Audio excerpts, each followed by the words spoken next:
33 people in the room. Perfect way to start the show. Good evening and welcome to Flat Earth United. Joining me this evening, in case you haven't already guessed, is Tim Ozman of Infinite Plane Society, who likes to start the show with 33 guests, so he says. How you doing, Tim?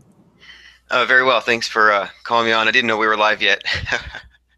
No, the timing was absolutely perfect. I think it'll be the first thing that gets said, which is hysterical. So marvelous, perfect timing in every respect. So, yeah, I mean, I was going to carry on the conversation that we were just having about the billboard at the airport. So maybe we start there before we go into the actual subject matter of the hangout, because it was an interesting conversation that we were having. Sure. So a couple of days ago, we were bouncing back and forth ideas. Actually, it was Deep Inside the Rabbit Hole had said something to me about his experience with marketing, and he was talking about how, compared to all other forms of advertising, billboards are much more effective, like as much as 75% more effective in terms of market saturation when it comes to a certain area that's been exposed to the ad. So it's better than print ad, better than radio, the billboard. So I brought it up on the live chat, and I'm like talking about the idea of somebody going around and researching and finding, hey, where are the billboards at that we can afford? We can raise some money for it. So thedailyplane.com, another YouTube user and a fellow member of the Flat Earth Associated Press, along with the flatearthreport.com that I run, he did some research, and he found that outside the Philly airport, they have a digital billboard. They said over the course of a week, it'll have something like 10,000 times it'll show up. They said 340,000 views is expected per week or something.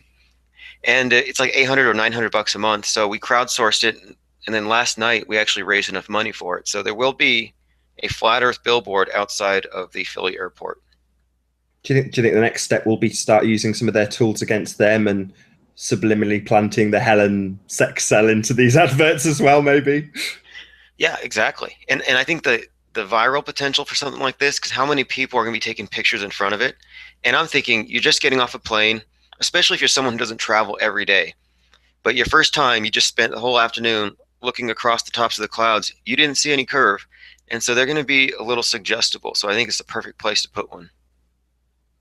Yeah, I agree. And as you said, I mean, I'm paraphrasing what you had said, but we are using their tools against us. I mean, I joke about using the Hell and Death Cell, but no, I think that's absolutely something that we should do. And why not? It's guerrilla tactics. Why not? You know, if we're going to be bombarded with Hell and Death Cell for the globe, why not use it against it to get the actual truth out? It seems reasonable to me. Maybe not. Maybe we'll say not fire with fire. We'll see what the chat has to say, but I don't know. I think it's perfectly acceptable to use their own tactics against them. That's what you do in war. And exactly. And then I'm finding these chats are very useful for how they become a think tank, and these ideas come out and people put their resources together, because I wouldn't have had enough time to search this out.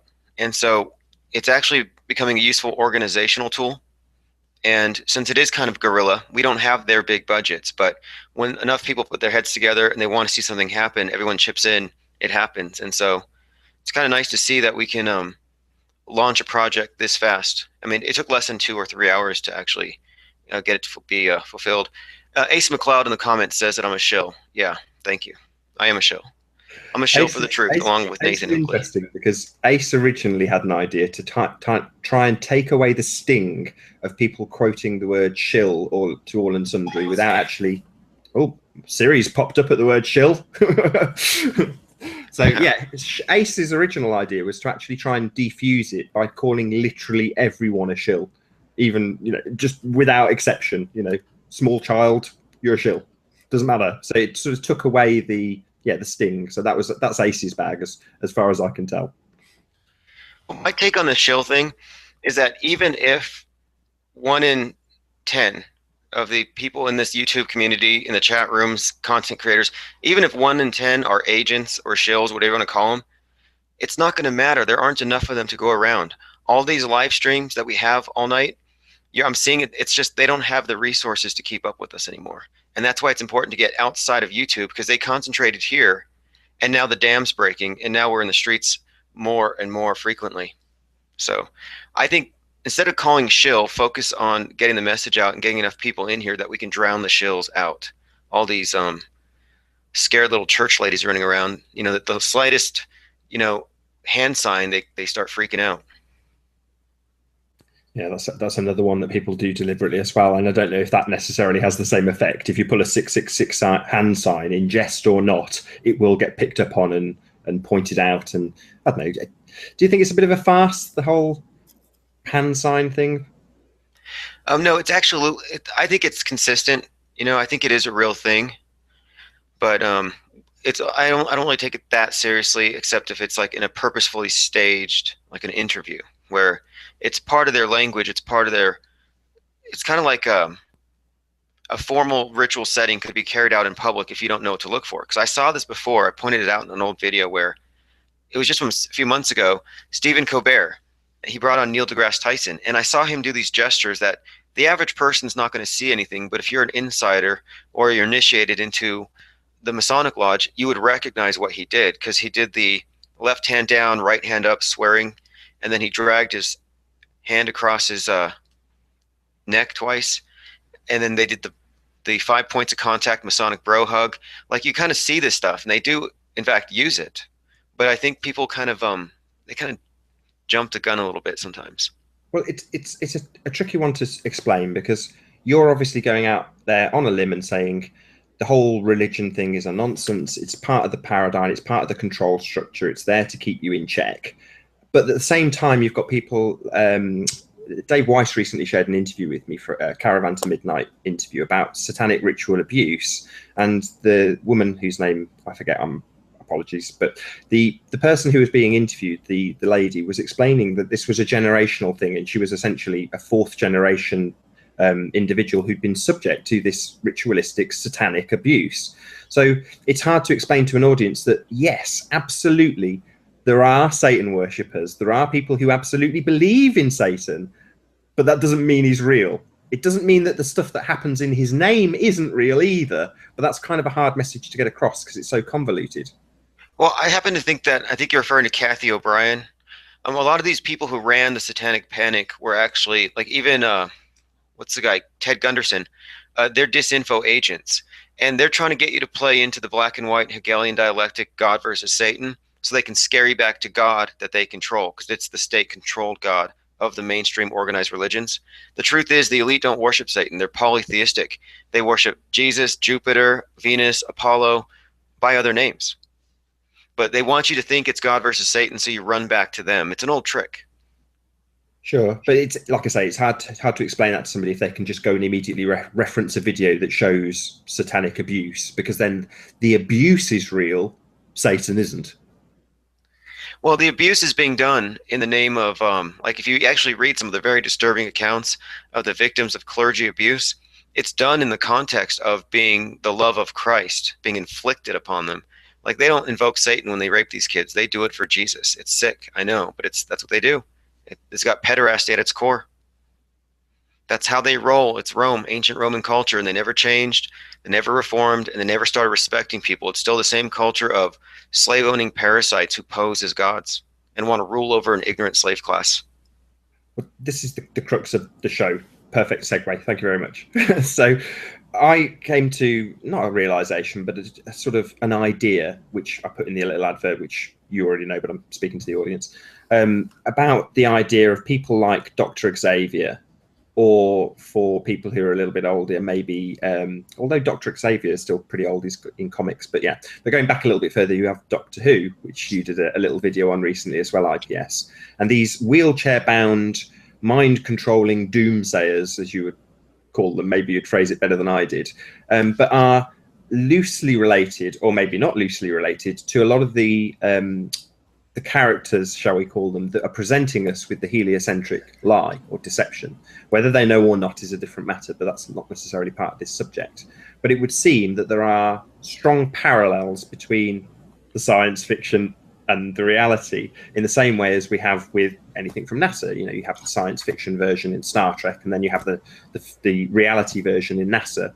The reality being that both of them are actually fiction.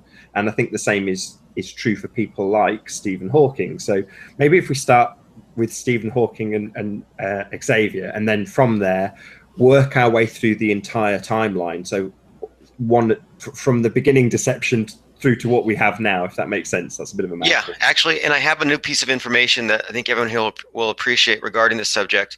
So we're talking about how people think that entertainment is separate from media and that the government is separate from the media. But no, they're all intertwined. I call it the government media entertainment complex, the GEM. And the way I explain it is that when the government has an agenda, first they put it in the entertainment, so it gets into the culture, gets in your mind. That's the predictive programming.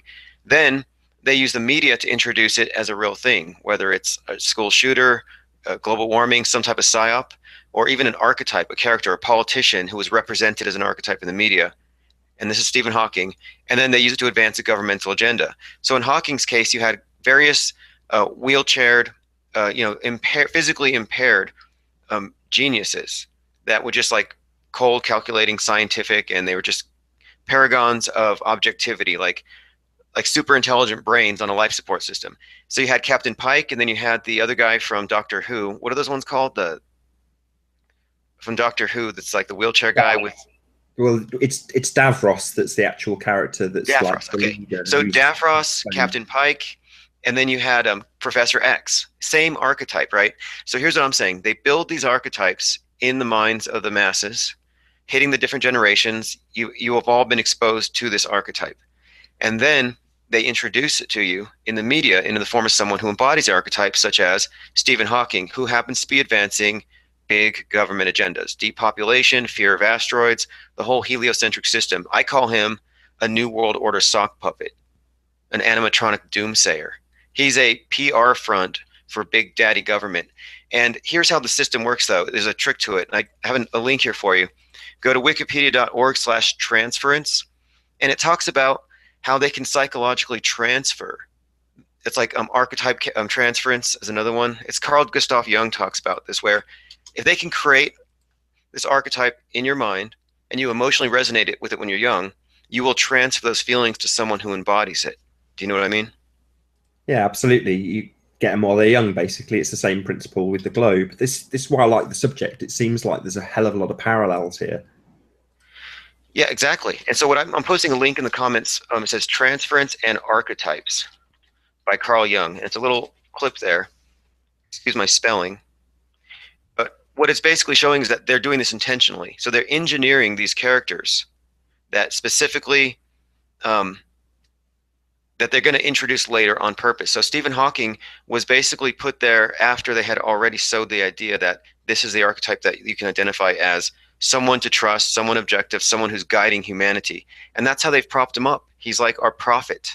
He is a prophet. If you think about the things he says, like 2 days ago, Stephen Hawking predicted that if the human race doesn't clean up its act in 100 years, we're all going to have to leave the earth. We're going to go extinct.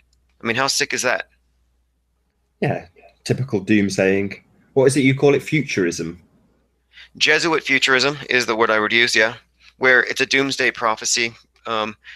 All these second coming stories, just so people know, your pastors are lying to you if they say it's in the future, because they took the Jesuits in the 1500s. They took the old book of Revelations that was about something that happened at the inception of Christianity, and they pushed it into the indeterminate future to use it as a common scare tactic to keep people in line. The same way that Al Gore can always talk about global warming. It's all about the government having a big threat to hold over your head. And they just found, hey, it's useful to control people when they're scared.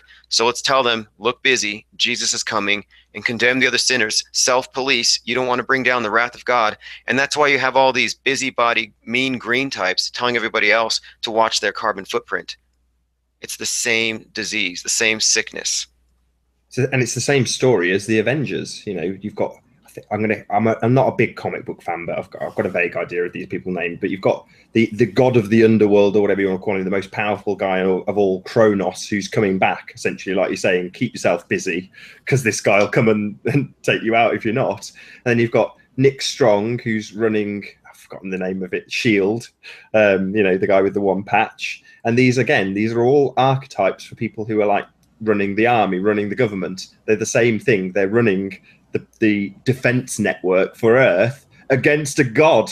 You know, you've even got Thor in there. Thor is part of the gang, you know, which just blows your mind. It's so useful that Thor's now in current mainstream, whatever you want to call it, superhero films, because he perfectly links this back to maybe Thor's not quite as ancient as I'm thinking he is, but it's a nice circle to show you the old way of doing it right up to the modern way of doing it.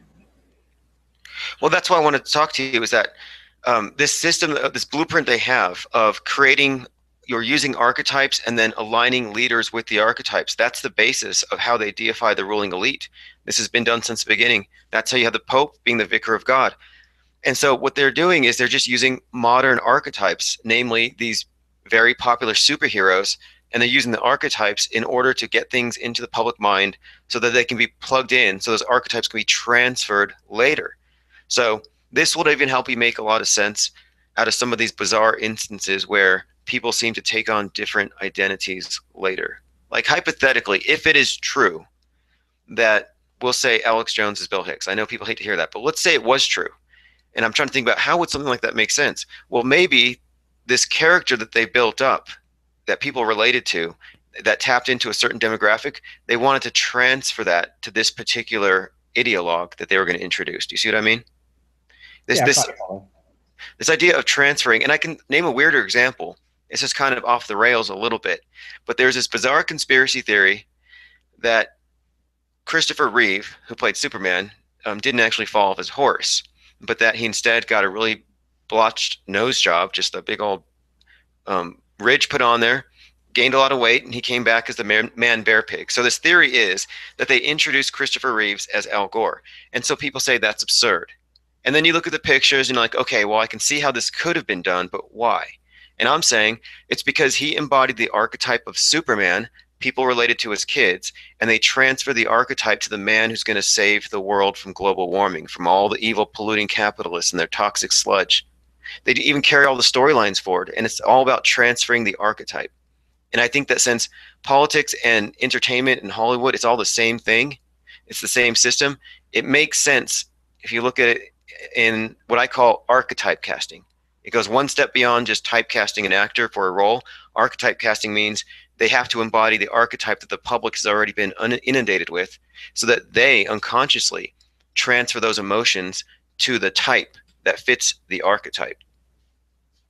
I mean, the other thing that comes to mind in terms of the why is it because there's just not enough of them? In other words, there just simply aren't enough people in elite positions to control us. Obviously, we vastly outnumber them. So is that why they would recycle these individuals, in your opinion?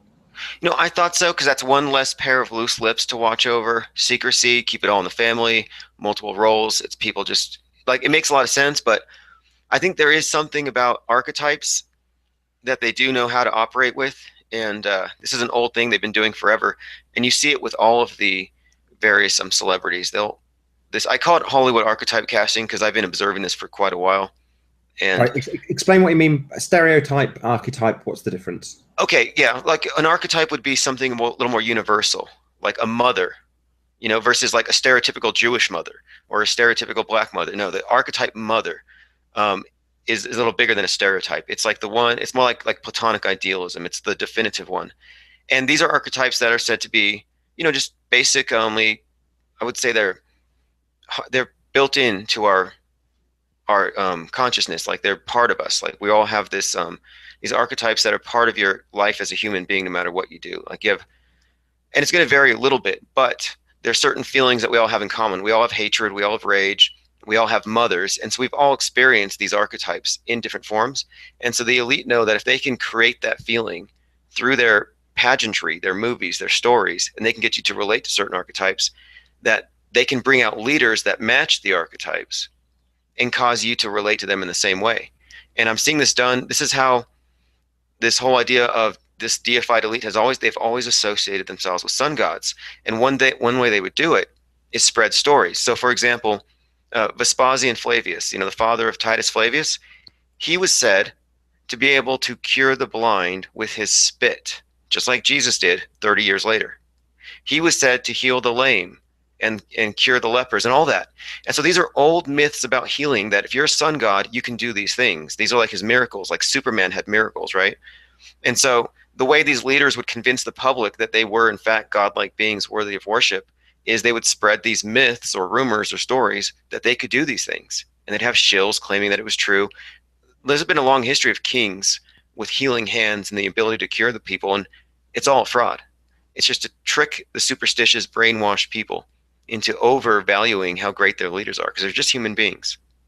Sure, and there's a huge amount of power that's held by some of the actors. So if you were in these positions of authority, creating the narrative, you would want to control the people who are putting it out there because you don't want them to be, as you put it, loose-lipped. And this is, it's important that people understand that. I'll take this back a step because I had a conversation with Jem Panda, and this will put it into context. So he was explaining that he had debunked the video that was called "A Funny Thing Happened on the Way to the Moon," which I don't necessarily take as evidence. I just see it as TV propaganda, the same as the stuff from NASA. But because that's packaged from the same people, on the same source, on the same TV, to the same general public, as a conspiracy theory, Jem Panda, or Jeremy, feels that it's perfectly acceptable to debunk that because it's framed as a conspiracy. Whereas NASA, it's got the word live or it's got the word real or whatever, it's framed as being absolutely legitimate. So in the minds of most people, there's no need to debunk that. You've got the legitimate stuff, but you're dealing with something called the suspension of disbelief. If you actually were to take what they present on the ISS in isolation and look at it, you would never believe it. But for the fact that you've had all of the predictive programming and all of these archetypes like Superman, like Batman, like Spider-Man, like whoever, put into your mind so that when you see somebody who has a similarity, you will immediately make the connection. It's not a stepping stone. It's not a barrier to you recognizing their abilities. And abilities is something that the superhero incarnations of these people have got in abundance, and we as mere men do not. However, we have huge amounts of abilities, which is why they have to do all of this. Again, this is getting very convoluted, but hopefully everyone's No, keeping it's on making track. sense. And like I say, they do it intentionally. So it is not a coincidence that Bill Nye the Science Guy looks just like Captain Spock. They create these associations intentionally because they know you are raised as Spock, you see Spock, you think, that's the smartest guy in the room. That guy's impartial. That guy doesn't have any political bias or agenda. He's all about the info. He's a human computer. Then they bring out Bill Nye. He tweezes up his eyebrows, waxes him, whatever. He kind of has this elfin appearance. He even flashes the Vulcan hand salute. And that process of identifying Spock with Bill Nye is unconscious. You don't even think about it, but it's there.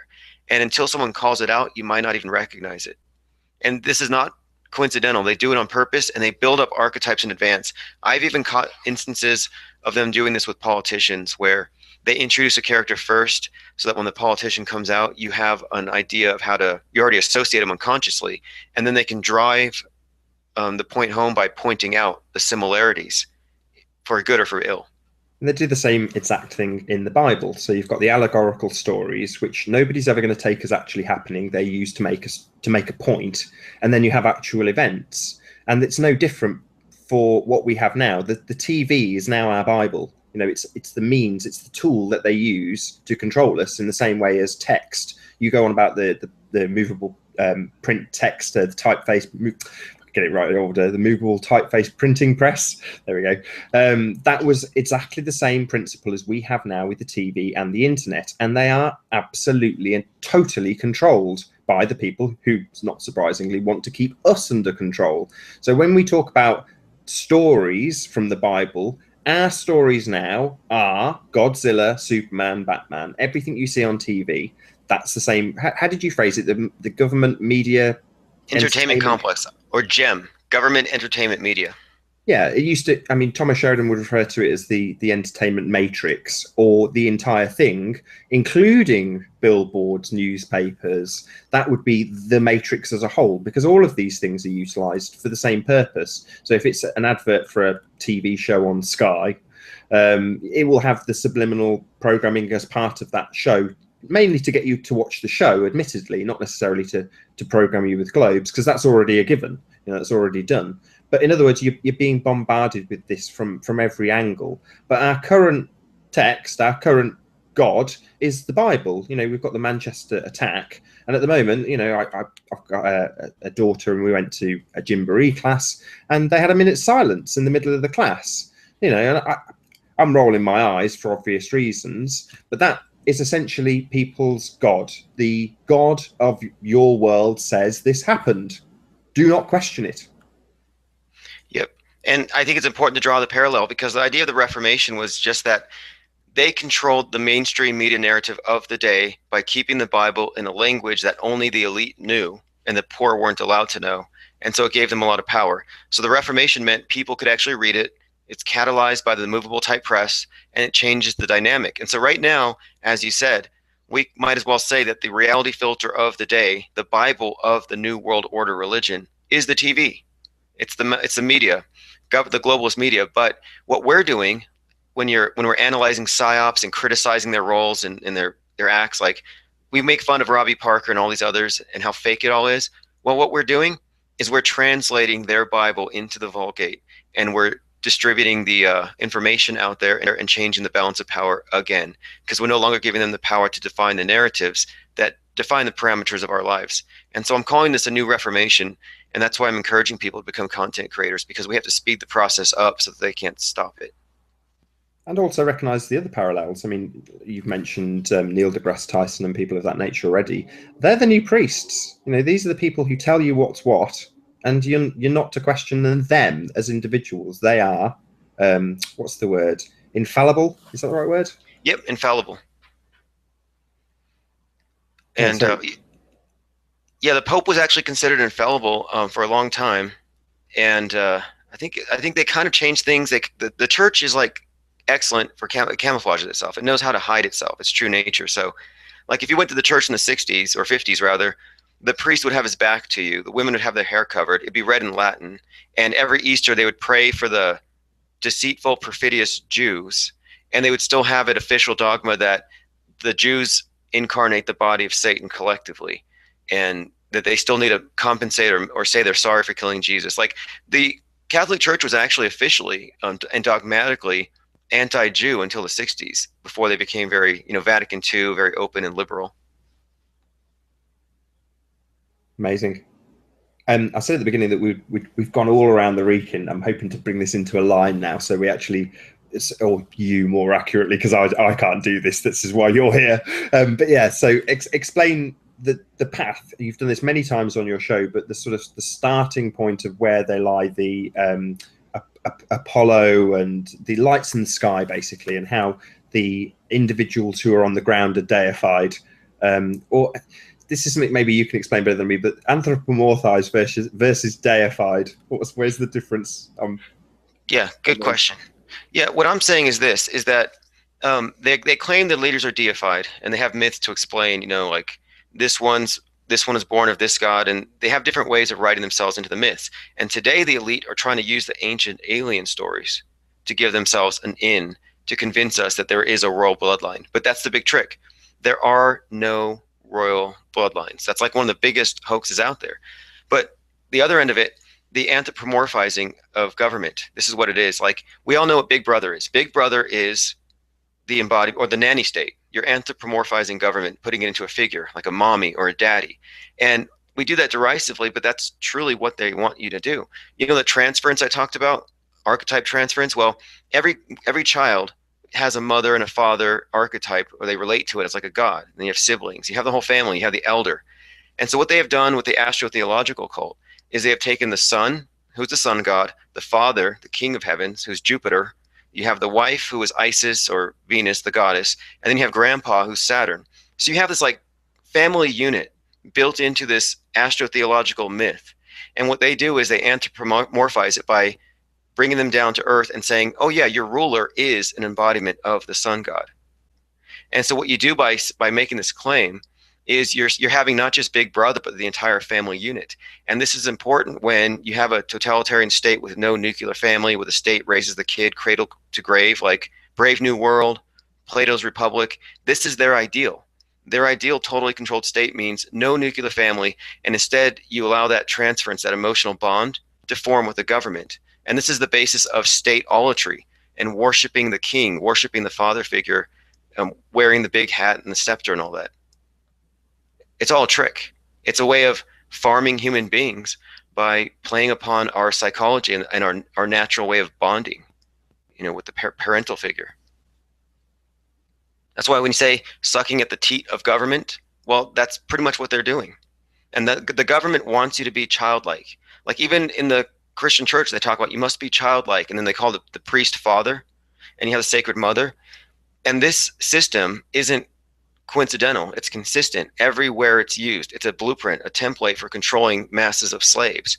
And so you get them all to worship Big Daddy government, Big Mama government. You have the example of North Korea, where the kid is the sun god. They call him like the sun. They celebrate him on all the solar holidays. His mother's called the Sacred Mother. And when his father was born, they said he was born in a manger and a new star appeared. And when he died, they put up 3,200 obelisks all over North Korea to symbolize that he's immortal. And then the very founder of that present dictatorship changed his name to Il-sung, like the sun.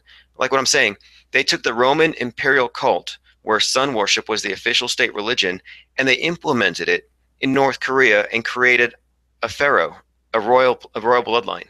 Now that guy's royal, and any of his kids are going to be royal, and they're just going to be said, that this is the whole myth, is that the father is reborn again and again as a son. So every succeeding person is the God incarnate, the vicar of Christ.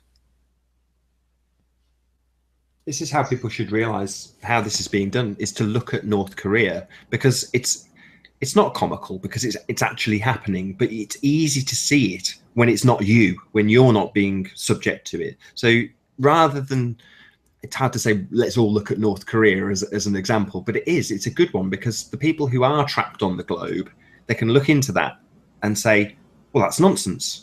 I would never believe that. And it's like, well, no, every single person in Korea, I've been there, they all believe it. They're totally bought in. But in the same way we would say the globe heads are totally bought into Big Daddy government and the globe. Absolutely. And when you read the book 1984, you'll see what it is, because the idea of a total state or utopia means totally controlled.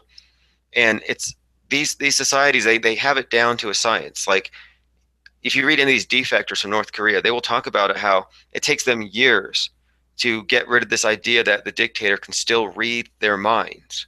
And those of you who are raised in a religious household, maybe if you're a Catholic, you might have experienced this, where you felt like God was reading your thoughts and you could be punished for your thoughts, because they implant like internal controls. They implant this idea of crime stop, is what they call it in 1984, where if you have a thought that might contradict what Big Brother thinks, you have this internal block that stops it from happening. And Christianity does the same thing. All these religious systems do. All the Abrahamic faiths make the point that God can read your mind, and even having a lustful thought is as bad as cheating on your wife, which to me makes me think, well, maybe might as well do it then. But they implant this in your head, and people leaving cults have the same issue. Because you have to remember that when we're talking about the subject, we're talking about the cult of government worship. They call it a cult of personality in North Korea, but it'd be more accurate to call it an imperial cult. And back to mind reading, we've covered this already, but we've got Dr. X, Xavier, who's a mind reader. That's his primary function, isn't it? Yeah, absolutely. And one of these things these archetypes do, like Professor X, is he's the one who finds the people who are above average, the mutants, the ones who are going to advance humanity to the next level. And so it's this idea too that the guy's a prophet. And that's one of the points. If you look at any Stephen Hawking, he's telling us what's going to happen in 100 years. I mean, Al Gore can't tell us what the weather's going to be tomorrow. No one can. But then they claim to tell us, oh, in 20 years, the temperature is going to go up this much. We're going to lose this much ice, and this many baby polar bears are going to drown. So therefore, you must give me this much money. As though they have a thermostat at the UN. And you give them $1 trillion, they'll turn it down a degree. It doesn't exist. I'm going to correct you there. I wouldn't normally correct a guest, but I've got Stephen Chess in the chat. Hello, Stephen. And you say no one can predict the weather. Stephen Chess can. He's done it consistently for months. And I've tried to convince him to log it, and he's just not interested. He's kind of almost bored of it, but he likes the idea of people going out and discovering this stuff for themselves, as opposed to sort of spoon feeding it to people with logs and proving it and arguing about whether or not what he's discovered is correct. But it's an interesting one. The reason I bring him up is because after I made the little not a trailer, but an explanation about, I think I called it heliocentric gods in that one, as opposed to heliocentric heroes. In in that, I said, I don't know where Spider-Man fits in. And of course, Stephen Chess was the first to point it out. He's like, well, no, he's part of the press, same as Superman. And that's important. Again, that parallel. The guy who's saving the world works for the newspaper. Not only does he work for the newspaper, he's under the heel. Both of them, Superman and Peter Parker. Peter Parker's the better example because number one, he's everyone's favorite. Everyone loves Spider-Man. But with Peter Parker, he's going out, saving the world, clearing up the mess, dealing with the criminals, generally a good guy, and he's one of the people, he's one of us. But he takes his photos and immediately discredits himself by handing them over to the newspaper, and he carries on with this. The abusive relationship. I've forgotten the term. You'll know straight away what I mean. But they're going back to the abuser. Oh Continuing. yeah, That's battered wife syndrome. Battered wife syndrome. That's it. He's going back to the beating husband. The paper, and every time he submits the pictures, oh please, can't you just say, look, he was trying to save that woman. No, he was robbing her. Out they go. And he falls victim to it every single time, and that's an important message to get across to us. The newspaper's always going to have the last say. Yeah, that's kind of interesting. You got Clark Kent with this double identity. He works for the paper, so he helps construct the narrative, and they're all about controlling people's minds, concealing things, hiding things. Kind of interesting. Little interesting subtext going on there. But yeah, I didn't catch that. That's a good catch about Spider-Man because I was thinking about that. Yes, X Stranger XX or Stephen Chess. Yeah, he's about as but cool. No, I've seen this process in politics as well. For example, when thankfully his name doesn't immediately crop to mind because I hate this guy, but Ted Cruz. When Ted Cruz started running for, I guess, the primaries to be the presidential candidate for the Republicans, I noticed a few things. I noticed his vernacular. He was using words that I haven't heard since George Herbert Walker Bush. He would say things like, that wouldn't be prudent. He used the same tone. He used the same body language. And I thought about it, and I was like, he must be getting backed by the Bushes because he is literally imitating the tone, the posture, the rate of speech, and the vernacular of George Herbert Walker Bush. And then I looked at Trump.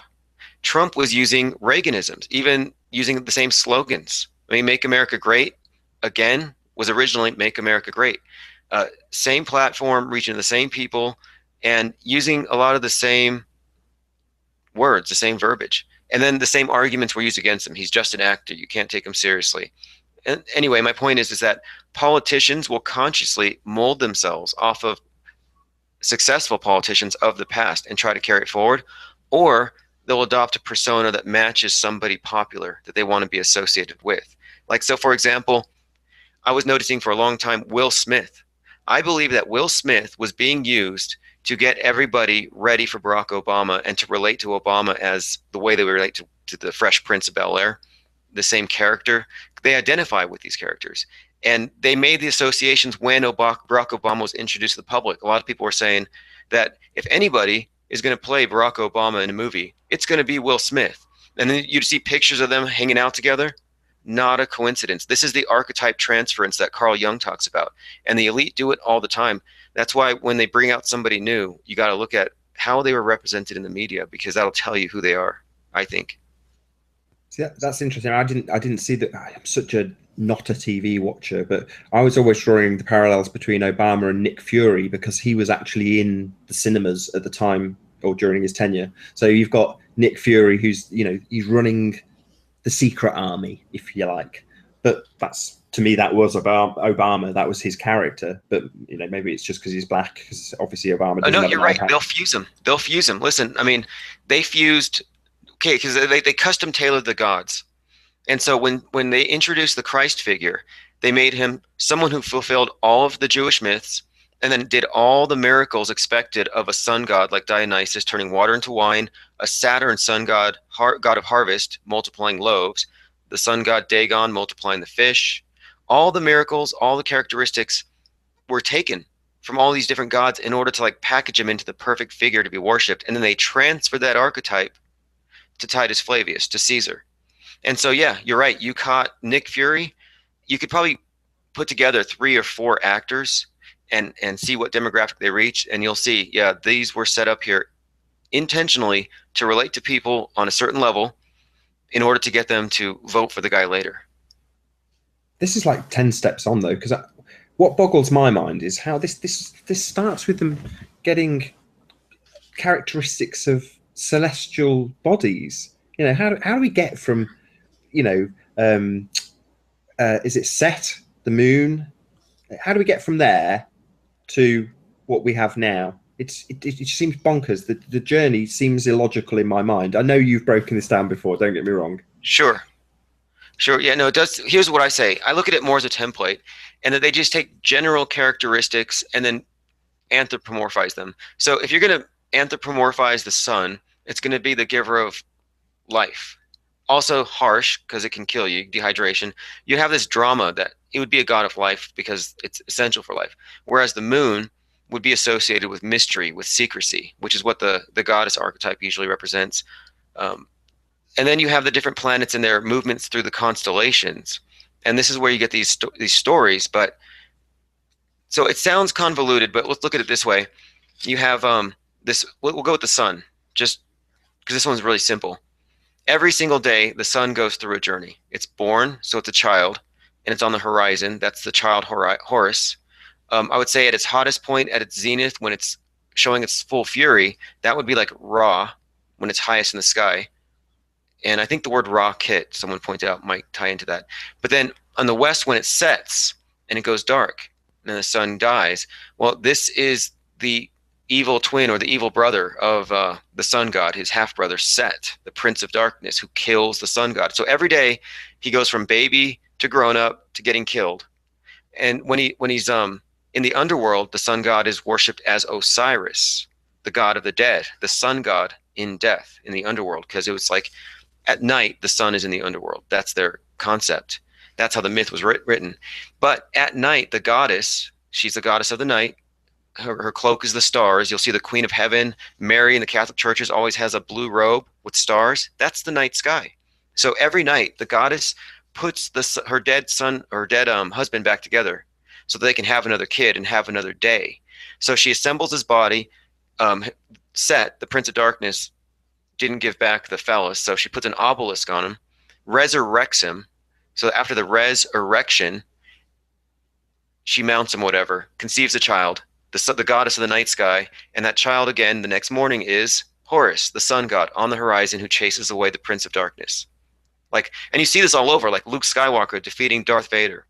You have these archetypes that they constantly play on in different forms. And so what you're pointing out here and what you're noticing with superheroes is that they're not relying on all these old gods that are expired now. They're bringing in new gods and introducing them to the people and using these archetypes to control people's minds. And it's being done all over literature, pop culture. If you read any comic book, they're all serving the same agenda. So just, am I drawing too simplistic a parallel if I say, is it Osiris that's in the underworld? Is that right? Yes. So is Osiris being in the underworld, the sun going into the underworld? Is it unfair to draw the parallel with the heliocentric model and just say literally that's what's happening in the heliocentric model? Your sun goes beyond the curve and underneath you into the underworld. Is that an unfair parallel? Exactly, because these are just very literal interpretations of the phenomenon around, written into myths. And then if you look at how different sun myths and solar myths, how they are, like there's going to be regional differences, but they have the same basic characteristics. It's always a war between the light and the dark. It's on a side note, but thedailyplane.com made a comment about traveling to other planets, and he said that were they to travel to them, it would be just another section of the plane, if you will. And I kind of agree. I take it back, I wouldn't say that they'd be going to Saturn, but if they were to go to the moon, I think that they would just fake it and they'd just go to another section within our area, if we have one, that they could, fake the sky somehow. I have no idea, but more likely, as the Daily Plane points out, is they'd just go to a different area that had a different sky, and they'd just make up the cosmology from there. Within a couple of generations, who's going to know the difference? And take that one step further, we are that. We're in exactly that situation right now. A few generations, a few lies. Doesn't matter if it was it doesn't matter if it was 50 years ago or 500 years ago or 5,000 years ago. After a few generations, no one knows the difference. And with us, everyone's fighting tooth and nail to keep their paradigm. Everyone wants to be on the globe, it seems. They want to embrace this heliocentric system that's foisted upon us. And when you draw the parallels like Osiris going into the underworld, it sounds comical, but that's literally what's happening in the heliocentric model. I'm glad you said it wasn't an unfair parallel, because you just don't know when you're voicing ideas sort of freely like we are. You don't know if you're talking complete nonsense. And obviously you get the commenters telling you they are non-stop. So you kind of got to check yourself and say, does this actually make sense? Is the sun going into the underworld in the same way Osiris is? And the answer is yes. Well, listen, I come to these conclusions. Sometimes I come to things through intuition in my own research. And so the reason why I put off my documentary I was working on is because it occurred to me that we're seeing ritualized functional necrophilia in the Osiris and Isis myth. And I thought, okay, I can't be the only one who's interpreting it this way, because it's written in all the occult literature. And I've found instances of this being done with Dionysus, and this sex with the obelisk thing is a common facet in these ancient mystery religions. In fact, there's this chapter in this book by what's his name? Sir Francis. There's this book on sex magic. I'll pull it up. And I almost don't want to read the title of the initiation rite. Is this a pagan thing? Yeah, do you want me to read? Yeah, it's a... Yeah, go ahead. Well, the title, I want to bring the book, because the book is about sex magic in general and Western occultism, the stuff that Crowley was into. And one of the chapters on here it's called Sexuality, Magic, and Perversion by Francis King.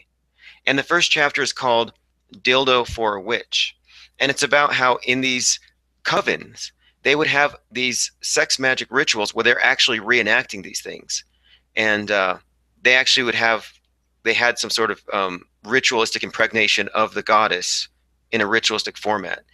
And so I was looking deeper into this subject, and I did find this weird parallel, because I remember reading somewhere that Jack Parsons, who was also involved in sex magic and rocket worship and all this obelisk worship, that it was rumored that he had sex with his mother.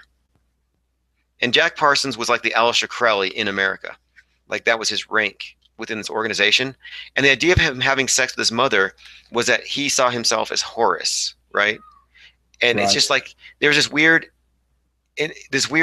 like, not, I don't know if incest is the word. It's more like, it's almost akin to asexual reproduction, where the sun god is rebirthing himself as himself. Christians talk about it. This is a perfect, I mean, I know you've done it already, and I know you've said it already, but it bears repeating. So you've got the system in North Korea, and it's again, if you explain it with a parallel to them, it's much easier to digest.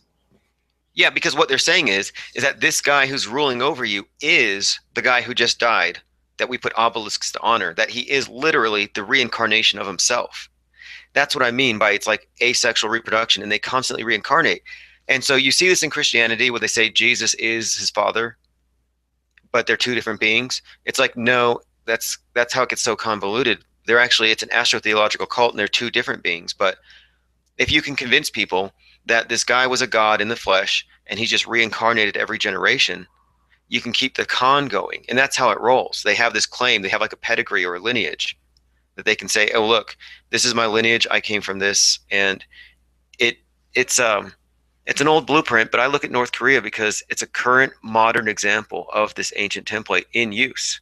And Christopher Hitchens I think he called it a necropsy, because they do believe that the Father is actually still governing from heaven.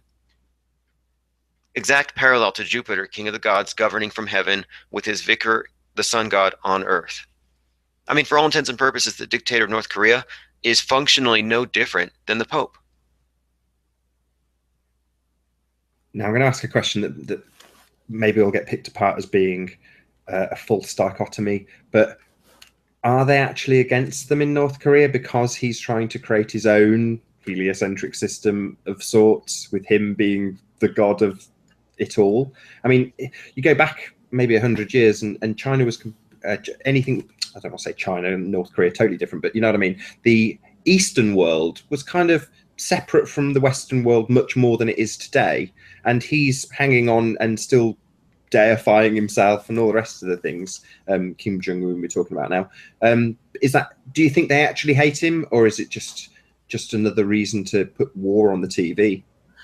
Well, as soon as I saw the connection between the modern day cult of personality and the ancient Roman imperial cult, as soon as I saw the parallel, I realized this is just another head of the same Hydra. And if anything, he serves a useful function because they need somebody there to keep us scared that there is a potential nuclear holocaust at any time. And so he serves a useful role as a boogeyman, controlled opposition. This is why I say, don't think the elite are Satan worshippers because they create the devils to corral you back to them. And so I think he's part of the system.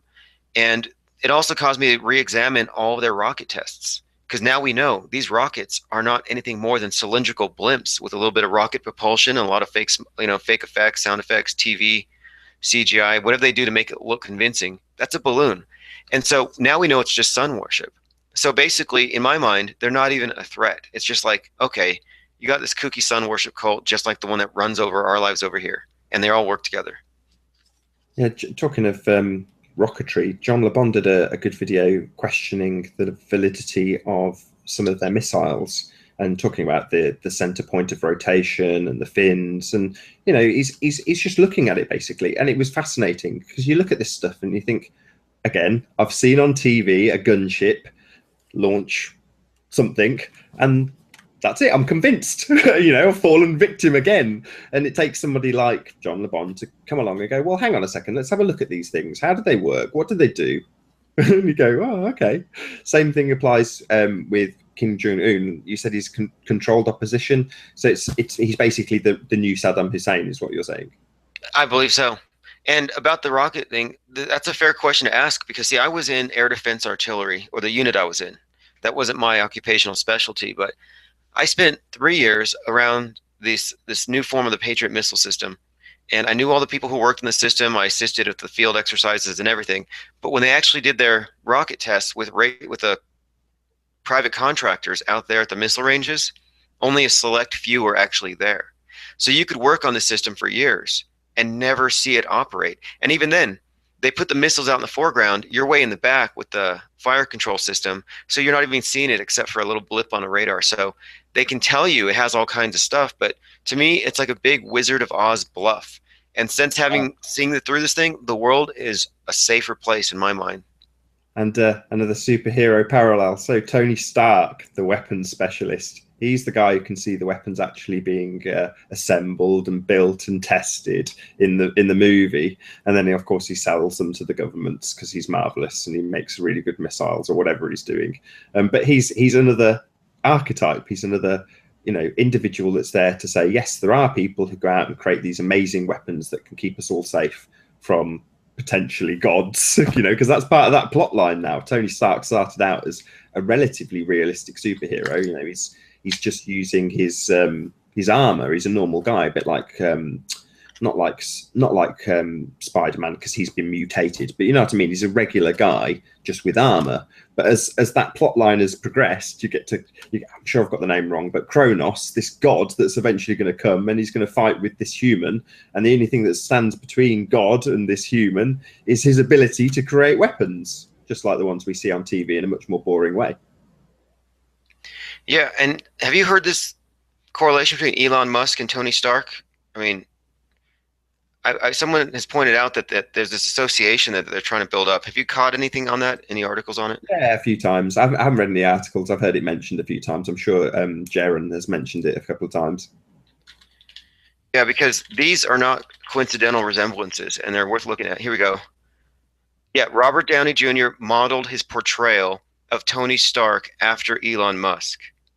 See, what we're seeing here is just the same old game. This is not just entertainment, because now that we know that entertainment is melded with government and with the mainstream media and all their political agendas, now we know it's not just entertainment. If they're trying to if Robert Downey Jr., an insider, a piece of property, a New World Order sow, he's basically he's an animal owned by these farmers, and he's cool with it.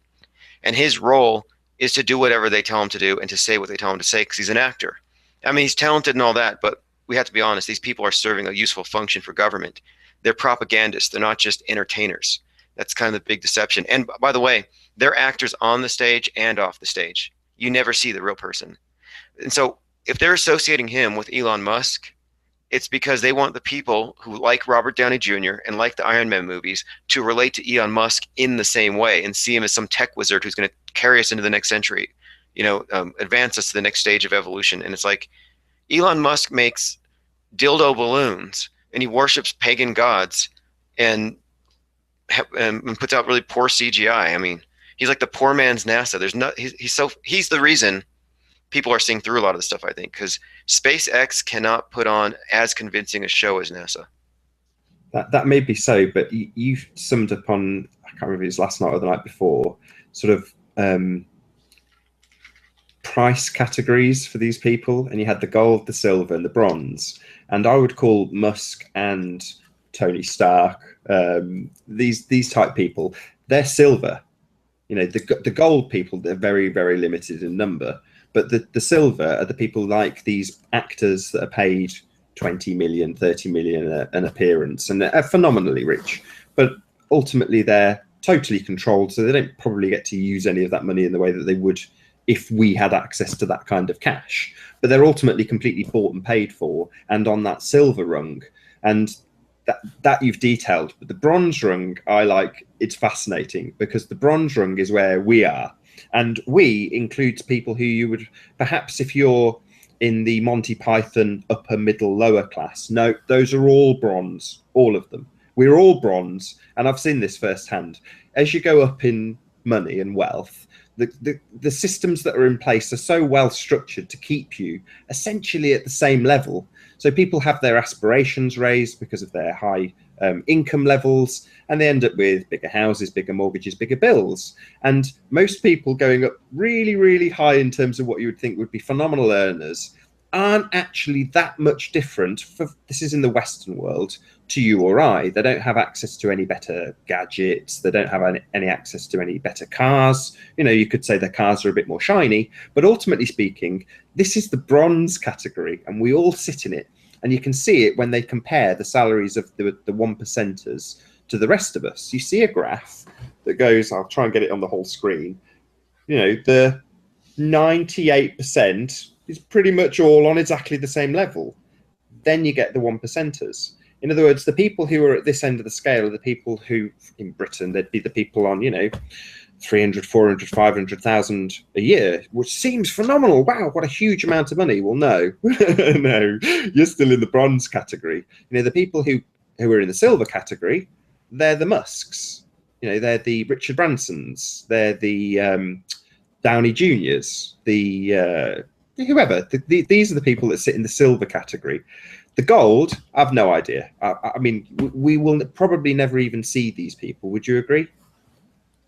Yeah, that's what I've come to conclude. And this is one of my refutations against people who say the Jews are behind everything. It's like, even if all of the visible rulers, or those you can discern, and all those fill in the membership rosters of the big clubs like the Trilaterals or Bilderbergs, even if all their names end with, some kind of Jewish sounding name, doesn't mean they run the show. It means that they're the local managers, that maybe they're just like literally that, like mid-level management. And so it's useful for the gold, those at the top, those we don't see, to scapegoat these ones, and that's part of their role, and they accept it. Yeah, we're the scapegoat. We're the ones that everyone looks at, so they don't see who's really pulling the strings. And so I pointed out to people, it's like, we don't know who runs the show, so let's just focus on the psychopathic infrastructure of this thing and deal with that. And then later we can figure out if there's something else there. But it just, to me, it doesn't make logical sense to assume that the enemy that they casually present and they dangle it. To me, it's low-hanging fruit. You see what I mean? Sure, but I mean, you said a word there that immediately pricked up my attention because I was trying to lead it onto that anyway, which is the type of person, the individual, the characteristic. And you said that there's no royal bloodline, and you can look at it and argue the toss that these people are very, very inbred and have got quite a lot of genetic defects as a result of that. But there is definitely an elite class. They may not be in any way gods, but there's certainly people who are at the top of the tree. And I think some of them, they must be the people that are visual. I mean, I had this conversation a while back about the Jesuits, and we were talking about the Queen, and that like you keep saying, all roads lead back to Rome. But would is it the case that the people that are visible, like the Pope and like the Queen, are they still silver category? Are the golds really that hidden? Sorry to be talking in these terms, golds No, and that's a good question. Yeah, I kind of think so. I look at them as like the CEO or something. Like they're the chairman of the board. Like we don't see the ones behind him, and it's easy to look at a figurehead.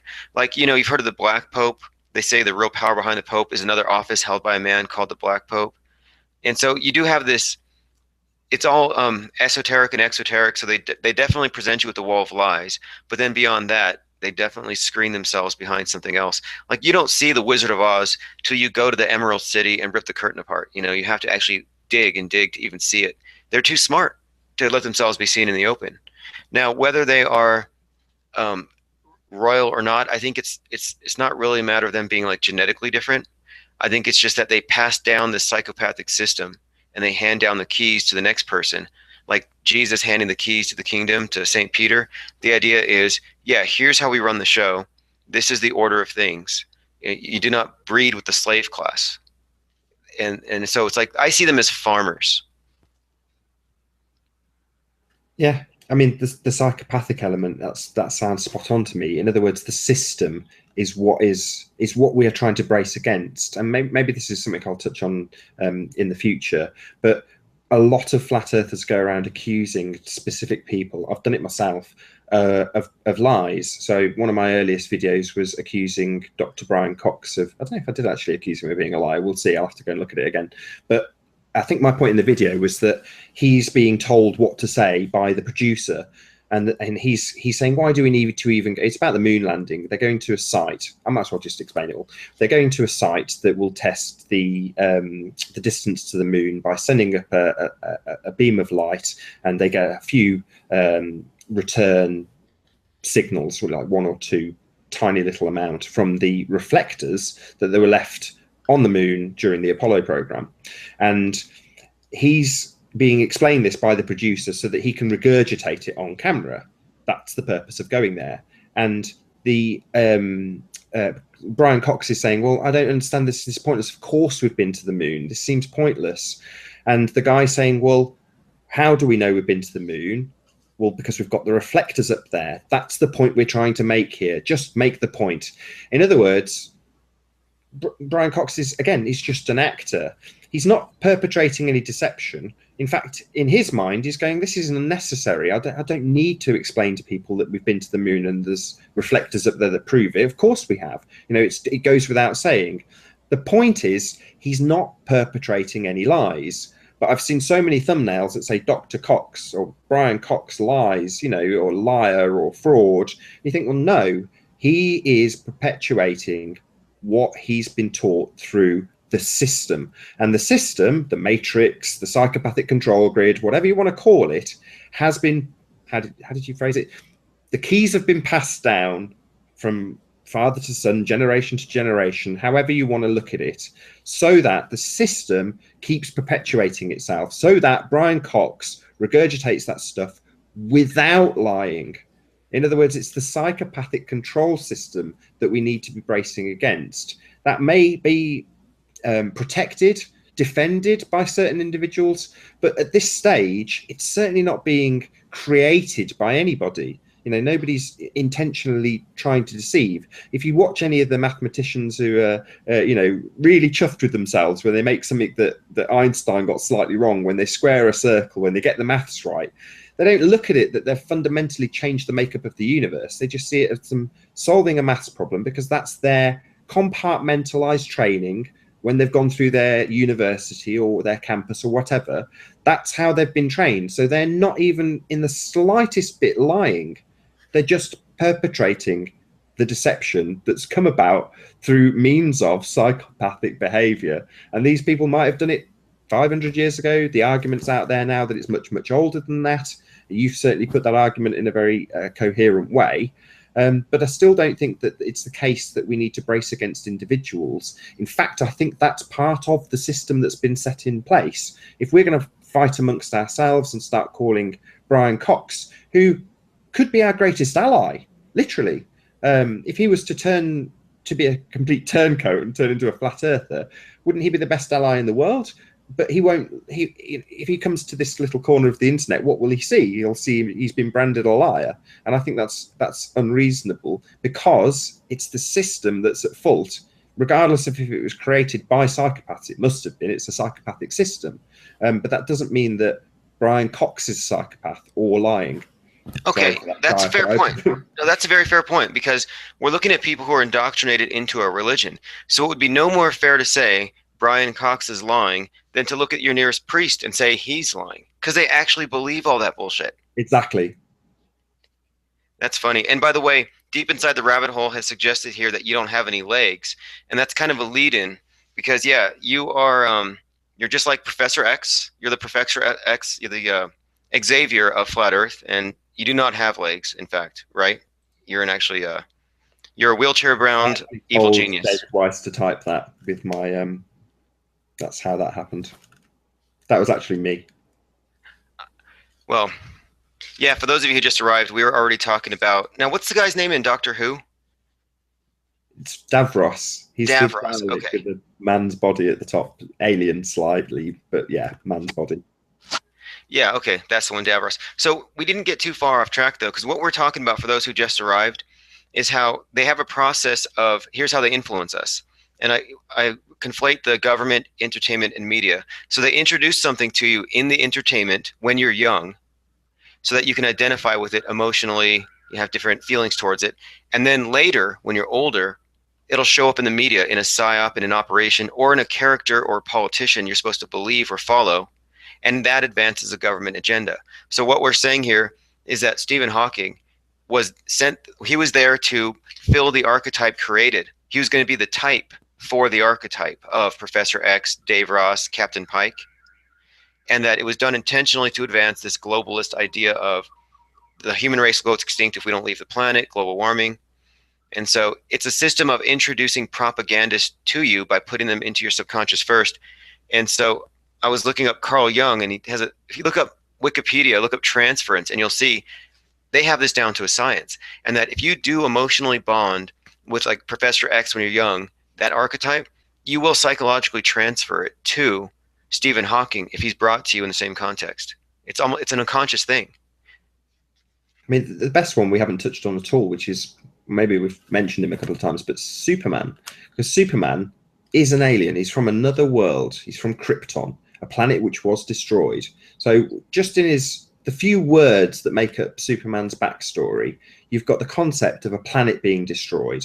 So you've got your futurism. You know, it's tame when you talk about the ice caps melting and the sea levels rising compared to what poor old Superman had to deal with back on Krypton. But that idea is an over dramatic version of the futurism we are given by your animatronic doomsayer, otherwise known as Stephen Hawking. And Superman, again, there's so many different things that I can remember from a child. Him reversing time, which I think the parallel universes and time travel, personally, I think that's going to make up the next big lie, and that will come from CERN, but that's maybe a subject for another day. But Superman was turning the globe backwards, you know, spinning around it, showing you suns that came up above the horizon as he flew. You know, this guy, for me as a kid, amazing individual, but he's still a guy. It's the best way to deify your leaders is to have Superman standing next to them, because you see the real life equivalent version of that at a time of crisis, and you're going to go there. You're going to go straight to Superman. That's what you're going to see standing on the UN podium dealing with this disaster or whatever the current. God, I've got no. I'm not Mr. Current Affairs. I should just have a reference there, but you know what I mean. No, no, you nailed it though. That's exactly what they did. In fact, in the 2005 Superman movie, they were using imagery. Like, for example, Superman conceives a child with Lois Lane, and the child's like she's pregnant or whatever, and the child's sleeping. Oh no, it's after the child's born. The child's in the crib, and you look out across the window and you see a high-rise building, like a big obelisk, and the sun is like just setting on the thing, and then the sun's light goes into the bedroom and it shines on the kid. And Lois says to Superman, "The father is in the sun, and the son is in the father." And I'm like this weird non sequitur. and then the sunlight hitting the kid because the sun's rays, you know, that's considered like this is, and if you get in the myth, it's the like they even had Superman flying up in space with his I arms out was like going to he was say like it needs crucified. a sound effect, and he's like, ah, and he's You like know, angel yeah, singing. they identified him with, you know, like with the sun god, the savior, and the savior is the one who saves you against what? The night, the darkness. So he conquers the night, and that's the eternal myth, and that's the one that they embodied with Superman. And yeah, they had him associated with like he'd climb on the White House and put the flag back on. He went to the moon, and a lot of globe programming, a lot of flying around the world and stuff, going up into space, whole lot of nonsense. I think probably the last one we're going to touch on, because then it'll round out this nicely for superhero fans if they're watching it just for that reason, is Batman. So Batman, he's gold, isn't he? Definitely. Bruce Wayne, he's gold. He owns everything. He owns a whole city. You know, he basically he does everything Tony Stark does. He designs weapons. You know, he embodies all of them. But he can do everything that Superman did. I've not watched Superman versus Batman, so I've not no idea if the Dark Knight actually did defeat the Man of Steel. But you know, maybe that's something for the comments. I'll put them up again in a sec. But you know, Batman is kind of the mirror image of Superman, because he's actually a human. You know, he's a human that's managed to turn himself into something as powerful as Superman, but from earthly origins. But he's a billionaire. You know, he's so devoid of anything on our level that it's, you know, if you look at Batman and see anything that you can find, what's the word? If you can see anything of yourself in Batman, it's a stretch for me. I can't see anything of me in Batman. You know, he's driving around in a Lamborghini in his real life, and then the Batmobile in his nighttime. You know, it's just ridiculous. But that again leaves you with the impression that the elites, the gold standard of people, are the ones that will come to save you. They will defend you in the night. Ooh, that's a good one. You're right. Good call there. Because it's all about getting you to have a dependency because they need you to need them. The psychopathic control system needs you to be dependent upon it. And that's why they always like to gut the middle class. That's why they're always raising taxes. They're calling you out on your sins, your pollution, and occasionally the oligarchs will go, you know, they'll go full bore revolution, and they'll use like communism to just strip away the wealth and wreck everything so they can rule over slaves again. And I think that this is what their eventual goal is that they want to introduce us into a high-tech dark age where we're just a bunch of epistemological savages in a big arcade, and they tell you, oh yeah, you're on Saturn. Look at the TV screen. Those are your buddies on Earth. A bunch of Truman shows all over the place run by people like Jeff Bezos and Elon Musk. Like they're engineering this stuff, and it's just like, to me, it's just very disturbing, so dystopic. It's straight up Brave New World. Yeah. And the only one standing between that nightmare scenario, you know, ironically enough, the only ones standing up to that and making it even something that could be challenged in any way are the most derided people in the world, flat earthers. We're the only true red pillars. Anybody else who studies the truth movements and who looks at psyops, if they haven't come so far as to at least become agnostic about the ball, they are purple pillars. They still got one foot in the matrix. The good thing about conversations like this is it reminds me of a conversation I had 18 months ago with Mark Knight, or Wakey Wakey, and he was saying that the globe deception was like a thin papier mâché. You go to it and you poke it, and it's not very strong. It's only a thin veil. And the same thing applies when we're talking about these sort of control systems. I mean, we've only hashed this conversation out for an hour or so, and you know, we've drawn comparisons for people that maybe haven't been drawn before, i.e. the TV or the global media entertainment complex, the psychopathic control grid, whatever you want to phrase it. That is the equivalent of the Bible. You know, it's the means and the tool that people have been. The allegory that we're describing with these superheroes is no different to the allegory in the Bible. And the true stories, the facts and the documented truths that the Bible holds is no different to the news. So essentially, we have the same thing. It's been transposed into a modern technological version, but where we had books, we now have the internet. Where we had priests in a church, we now have TV stations broadcasting 24/7 newsreels. And this is what we currently have for your, what do you call the heliocentric religious believers? What's your title for them? I would call them the Well, I call them globies. I mean, the globies, the religion of the globies is heliocentrism, but um, Yeah, for all you globies out there, this is your Bible, and I mean us now. This we're included, unfortunately. You know, I've accepted a long time ago that there's an argument at the moment about people who are and aren't actors on YouTube, and I keep saying it to people, and people just don't want to accept it. We're all actors here. That's how we're defined. That's what YouTube calls us, and this is their platform. Dal can't have it his way, unfortunately. This is my platform, does not apply. You know, he's got a small little wedge of this platform, which is YouTube. And YouTube get to define exactly what we are. We're all actors. And shouldn't that say it all? I'm trying to lead you somewhere here with this. You'll see where I'm going. So the way to combat that is to, again, to give Dell props. yeah, I know what you're talking About, about. yeah, the Yeah, billboard. exactly. Because they're trying to control the story, the narrative, and that's what scientism is versus science. And that's what, like, for example, in journalism, they ignore facts that don't fit the narrative. In scientism, they ignore facts that don't fit what they want the results to show. And in the same way, they can control the narrative by keeping us corralled in YouTube, and they can control this domain. So the last thing they want is for people to march off of YouTube, for the dam to break, and for flat Earth to hit the streets. And so you got people like Dell engaging people in person. You have people like Kyle McDonald protesting Chris Hadfield. And I saw this recent video. I don't know who this person is, jogging around his block, waving at people, saying, "Good morning. The Earth is flat," to other joggers. And then Starbucks. We have a Starbucks campaign where if you're a flat earther and you want free coffee, go to Starbucks. Email me infiniteplainsociety@gmail.com.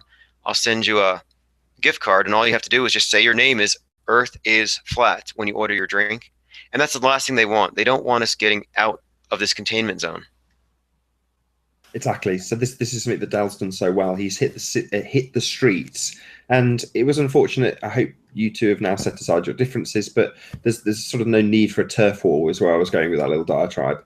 You know, we're all trying to beat the same drum, and if we fight over the table scraps that YouTube offer, we're missing the opportunity to do what we started this conversation with, which is meet the people off YouTube with things like billboards, with things like what Dal did. He put out a sign that said "Earth is flat, Google it," and just filmed the reaction. And that sort of stuff is absolutely what they don't want us doing. They don't want us just getting our message out. If they can keep us here, that's wonderful. That's within their control structure.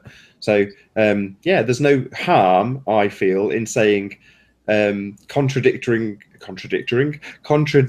Mark Sargent and saying we can now talk about the Earth being flat. This is a fact of life now. This is the reality we're met with daily. And for me, I don't feel it's a dirty secret to say, yeah, I don't, or disagree. So when someone mentions something in global terms, I'll say, oh, I don't really agree with that. I don't think that's the case. And if that spans into a conversation, I don't find it turning into an argument as quick as I expect. On YouTube, however, the blazing rows continue non-stop. You know, it's Yep, very you're right. entertaining. And it's because it is entertaining and it's fair game. Gloves are off, but here we're mediated. We're protected by a screen and a little bit of anonymity. So it's like it's different in person. It's a little more humanized. And like you said, Dell going on the street. Well, if you look at any transactional analysis, only a small percentage of it is words. When you actually face to face, you communicate a lot more with your tone, your body language, your sincerity, and you can convey things you cannot convey through font on a screen. So there's a lot more power in that message itself when it's done in person. And as far as I'm concerned, as far as these like, channel to channel, mud flinging and whatever, we're all on the bronze. We're all at the base. We're all considered to be crap compared to the ones who built this thing.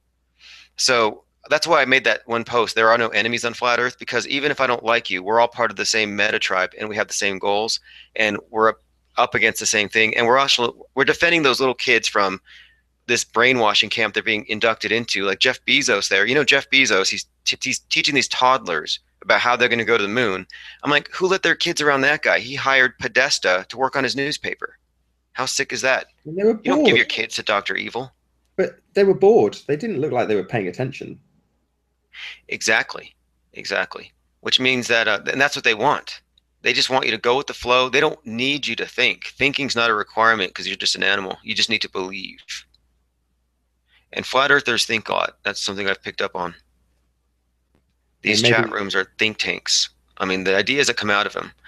That's why on my channel I'm going to next. I don't know if at in about half an hour we're going to start figuring out what are we going to put on the digital billboard at the Philly airport.